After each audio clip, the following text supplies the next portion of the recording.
Kunti lang pala yan din.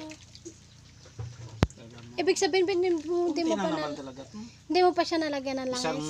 Ay, ng ano. Ibig sabihin, hindi mo pa pala nalagyan tubig yan? Hindi. Ah. May tubig dyan.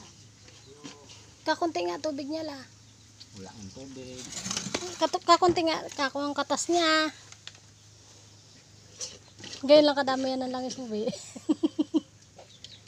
Sarap naman. May panlagay ka na sa langis na bago. Diba? May langis ka, dapat yan, ganyan na. Para pag sa bayan, alam mo na, bibili ka ng niyog, bago langisin mo na. O, diba? Oo, doon. O, ngayon alam mo na. Araw ng biyernes, kung kayo maglangis sa ano, pangit na, hindi ka mga ingaluan nyo. Biyernes sa... Eh, wala dyan si Tiwana sa kililyong yan. Ha? Wala si Tiwana sa kililyong lang. Yan. Sabi ni ano, ni Jansen, magkano? Sabi ni ang kililyong, tag-8 ata to. Hindi nakatipid siya 2 pesos. Tag-8 daw. Hindi niya alam ang presyo. Tawa si Jansen. Tag-8 ata to. Tade, tag-8 isang bigay nga.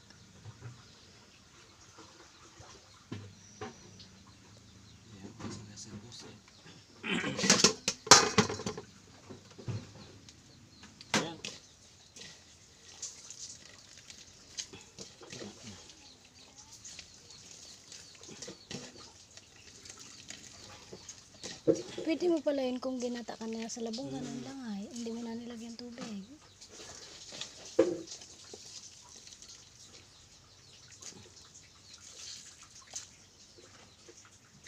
Diyan ka na dyan sa bahay. Kabila. Opo la. Sa... Paputi. Hindi man. Yung tubig eh. Malalim baha. Hindi.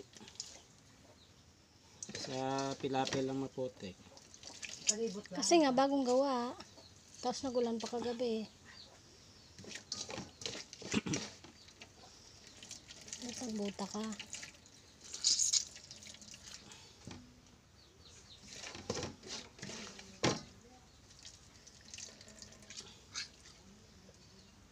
Di ba lagi na ulam ang gata?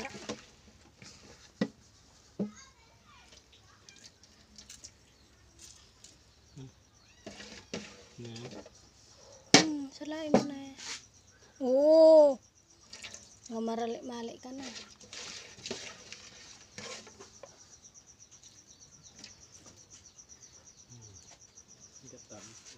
Katayo ng screen mo. Puro ganun mo. Kaya nga, ang ginawa mo kanina sa ano. Sarap sana yan ay. Sa labong. Ang langis ng tubig. O yan o, langis pa naman yan ah. Tikman mo baga. Sarap yun. Ayun ang nilagyan mo. Awas-awas yun sa plato. Pwede nagata ka na. Wala na. Kunti?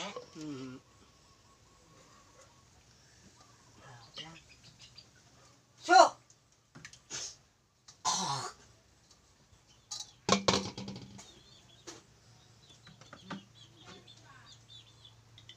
Pagkita ko na nyo ang kanang Labong. Diba? Yan, mag-ano kaya, magaganon-ganon. O, tama lang. Lamon. Ano pa yung sigla ko? Wala. Ano, sabi ko,